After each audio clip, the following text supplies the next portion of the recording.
नमस्कार दोस्तों, मैं आप सभी का स्वागत करती हूँ मेरे इस YouTube चैनल पे। आज जिस टॉपिक पे हम डिस्कस करने वाले हैं वो है gloves. Gloves is the most common type of personal protective equipment used in every health facility. सबसे अधिक यूज़ होने वाला पर्सनल प्रोटेक्टिव इक्विपमेंट है ग्लव्स। ग्लव्स का यूज़ हम करते हैं ब्लड, पस या अदर किसी भी बॉडी फ्लूइड कंटामिनेशन के रिस्क से बचने के लिए और साथ ही क्रॉस इन्फेक्शन से बचने के लिए। इस दौरान हमें सबसे जो ज़्यादा ज़रूरी बात है जो हमें पता होनी चाहिए वो है कि हमें कब किस प्रकार का ग्लव्स पहनना है।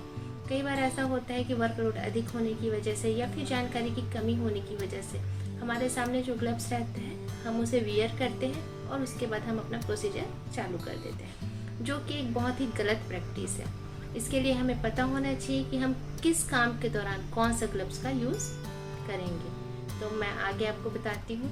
सबसे पहले तो ये देखेंगे कि जो ब्लड है या पस है या कोई भी अदर बॉडी फ्लूइड है या म्यूकस मेम्ब्रेन के संपर्क में आप आते हैं तो उस समय आपको क्लीन नॉन स्टेराइल ग्लव्स का यूज़ करना है। इसके बाद अगर हम लैब में सैम्पलिंग का काम कर रहे हैं, अगर हम ब्लड सैंपल ले रहे हैं या अदर कोई भी सैंपल ले रहे हैं तो सैम्पलिंग के दौरान भी क्लीन नॉन स्टेराइल ग्लव्स का यूज़ करना है। तीसरा जो है वो है कि प्रोसीजर के दौरान, किसी भी प्रोसीजर के दौरान या फिर हम एक स्टेराइल डिवाइस का इंसर्शन करते हैं, चाहे वो यूरिनरी कैथेटर हो, चाहे वो आपका सेंट्रल लाइन हो, इस तरीके के स्टेराइल डिवाइस का यूज़ करते समय हमें स्टेराइल ग्लव्स का यूज़ करना है। इसके बाद देखते हैं कि क्लीनिंग के वर्क के लिए हमें करना है हैवी ड्यूटी रबर ग्लव्स का यूज़। इसके साथ ही वेस्ट मैनेजमेंट के दौरान भी जो क्लीनिंग स्टाफ है वो करेंगे हैवी ड्यूटी रबर ग्लव्स का यूज़। और साथ ही जो इंस्ट्रूमेंट क्लीनिंग का काम है तो क्लीनिंग के समय, इंस्ट्रूमेंट क्लीनिंग के समय भी वो हैवी ड्यूटी रबर ग्लव्स का यूज़ करेंगे। तो ये हो गई जानकारी कि हमें कौन से काम के समय किस प्रकार के ग्लव्स का यूज़ करना है। इसके बाद मैं आपको बताती हूँ कुछ स्पेशल इंस्ट्रक्शन जो हमें मालूम होने चाहिए ग्लव्स पहनने के दौरान। उसमें सबसे पहला ये है कि जब भी हम ग्लव्स पहने उससे पहले हमें प्रॉपर 6 स्टेप में हैंड वॉश करना है। इसके बाद जब हम ग्लव्स पहनेंगे तो उस ग्लव्स को हमें पहनने के बाद जो डर्टी एरिया है वहाँ पर को टच नहीं करना है। एक ग्लव्स का यूज़ एक ही पेशेंट के लिए करना है। अगर हमें लग रहा है कि एक ही पेशेंट के साथ कुछ प्रोसीजर करने के दौरान हमारा जो ग्लव्स है वो अधिक कंटामिनेटेड हो चुका है तो हमको उसको क्लीन कर देना है। एक पेशेंट को छूने के बाद दूसरे पेशेंट को छूने से पहले हमें ग्लव्स को चेंज करना है। इससे हम क्रॉस इन्फेक्शन होने से बचा सकते हैं। जो है वो लास्ट ये कि आपको ग्लव्स निकालने के बाद भी हैंड वॉश करना है। ग्लव्स पहनने के पहले भी हैंड वॉश करना है और ग्लव्स निकालने के बाद भी हैंड वॉश करना है और किसी भी ग्लव्स का रीयूज़ नहीं करना है। तो ये हो गया दोस्तों कुछ स्पेशल इंस्ट्रक्शन जो हमें ग्लव्स पहनने के दौरान ध्यान में रखना है। इसके बाद मैं आपको बताऊंगी कि ग्लव्स पहनने के दौरान हमें क्या करना है और क्या नहीं करना है। तो सबसे पहले हम देखेंगे कि हमें क्या करना है। तो इसमें देखेंगे कि सबसे पहले तो हमको हैंड वॉश करना है, उसके बाद ही ग्लव्स पहनना है। इसके बाद है कि एक पेशेंट के लिए एक ही ग्लव्स का यूज़ करना है। जब हम ग्लव्स पहने तो हमें हमारा प्रॉपर साइज़ मालूम होना चाहिए हैंड का कि हमें कितने नंबर का ग्लव्स आ रहा है। तो अपने हैंड के साइज़ के अकॉर्डिंग ही ग्लव्स पहनना है। ग्लव्स पहनने से पहले हमें ये देखना है कि हमारे सारे जो नेल्स हैं वो ट्रिम होने चाहिए। अगर हमारे नेल्स बढ़े हुए हैं तो ग्लव्स पहनने के दौरान ग्लव्स फट सकते हैं और जो कंटामिनेटेड ब्लड है या पस है हम उसके डायरेक्ट कांटेक्ट में आ जाएंगे जिससे कि हमें इन्फेक्शन हो सकता है। तो ये सारी चीज़ें हैं कि हमें क्या करना है। अब मैं आपको आगे बताऊंगी कि हमें क्या नहीं करना है।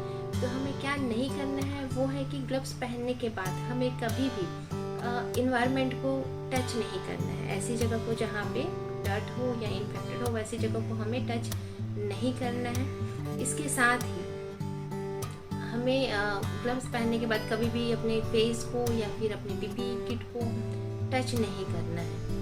इसके अलावा हमें ग्लव्स को कभी भी हाईली टेम्परेचर वाले एरिया पे नहीं रखना है। जैसे हमें उसको डायरेक्ट सनलाइट पे नहीं रखना है या फिर ऐसी जगह पे जो वहाँ पे अल्ट्रा वायलेट जो रेज हैं ऐसी जगहों पे हमें ग्लव्स को नहीं रखना है, क्योंकि इससे क्या है जो ग्लव्स वो डैमेज हो सकते हैं। इसके साथ ही हमें ग्लव्स पहनने के दौरान ये भी ध्यान देना है कि हमें हमारे हाथों पे काफ़ी ज़्यादा लोशन या फिर क्रीम का यूज़ नहीं करना है। इससे जो ग्लव्स है वो भी डैमेज हो सकता है, और ग्लव्स अगर डैमेज हुआ तो जो कंटामिनेटेड फ्लूइड है, पस है या जो भी बॉडी फ्लूइड है जो कंटामिनेटेड है, हम उसके डायरेक्ट कांटेक्ट में आएंगे और उसके बाद हमको उससे जो है इन्फेक्शन हो जाएगा। तो ये है कुछ चीज़ें कि हमें क्या करनी है और क्या नहीं करनी है। तो अभी तक मैंने आपको सभी चीज़ें बता दी कि ग्लव्स हमें क्यों ज़रूरी है, ग्लव्स का सिलेक्शन हमें किस प्रकार से करना है, ग्लव्स पहनने के दौरान हमें क्या करना है और क्या नहीं करना है। अब आगे मैं आपको दिखाऊंगी डेमोन्स्ट्रेशन कि हमें ग्लव्स किस प्रकार से पहनना है। यहाँ पे मैंने लिया है एक स्टेराइल ग्लव्स, मैंने कर लिया है हैंड वॉश। हैंड वॉश करने के बाद अब हम चालू करेंगे ग्लव्स को पहनना।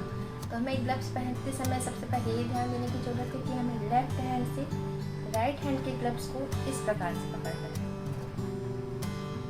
कभी भी ये वाले पोर्शन को हमें टच नहीं करना है। इस प्रकार से पकड़ेंगे और पकड़ने के बाद इस प्रकार से हमें इसको अपने हाथों पे वियर करना है। ये देखिए हो गया। मैंने बाहर की सरफेस को अभी तक टच नहीं किया है, मेरा हाथ जो है ये अंदर की सरफेस को टच किया हुआ है। अब इसके बाद इस ग्लव्स से हमें इस ग्लव्स को पहनते समय इस प्रकार से पकड़ना है। इस तरीके से हमें इसको पकड़ना है और पकड़ने के बाद इस तरीके से हमको इसको वियर करना है। इसके बाद हम इसको इस प्रकार से एडजस्ट कर सकते हैं। ये हो गया। इस तरीके से हमने स्टेराइल ग्लव्स को पहन लिए हैं। अब इसके बाद देखेंगे कि हमको इसको रिमूव कैसे करना है।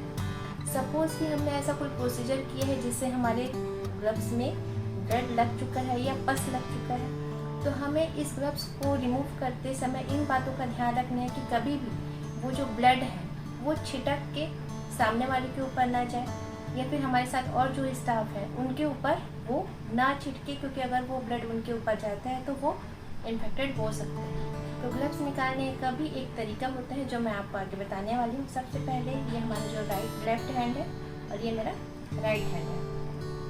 ये सपोज कि ब्लड कंटामिनेटेड है और ये भी, तो इससे मैं अपनी स्किन को टच नहीं करूँगी। मैं इस तरीके से ग्लव्स को पकड़ूँ और इस तरीके से अब इस हाथ से मैंने इस ग्लव्स को पकड़ लिया और ये मेरे सेकंड हैंड से इस तरीके से